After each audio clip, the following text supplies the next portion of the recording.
عید الفطر کی نماز اسلامی عبادات میں ایک اہم مقام رکھتی ہیں۔ یہ مسلمانوں کے لیے اللہ کی طرف سے خوشی اور انعام کا دن ہے۔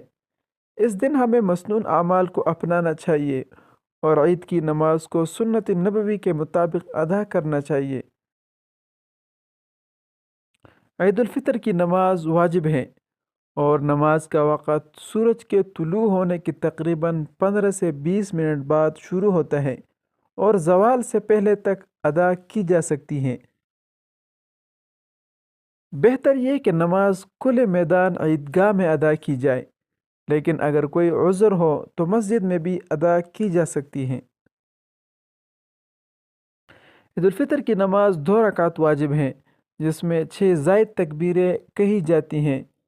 نیت کرے کہ میں 2 رکعت واجب نماز عید الفطر 6 زائد تکبیروں کے ساتھ پڑھ رہا ہوں۔ امام کے ساتھ تکبیر تحریمہ کہہ کر ہاتھ باندھ لے۔ امام 3 زائد تکبیریں کہے گا، ہر تکبیر پر ہاتھ اٹھا کر چھوڑ دینا ہے۔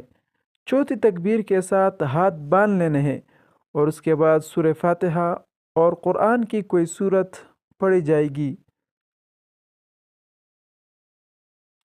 عام نمازوں کی طرح رکوع اور سجدہ کر کے پہلی رکعت مکمل کر لے۔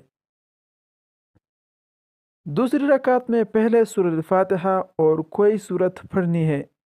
اس کے بعد رکوع سے پہلے 3 زائد تکبیریں کہنی ہے اور چوتھی تکبیر کے ساتھ رکوع میں چلے جانا ہے۔ نماز مکمل ہونے کے بعد امام خطبہ دے گا، جسے سننا واجب ہے۔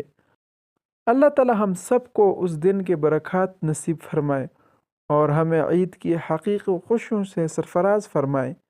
آمین یا رب العالمین۔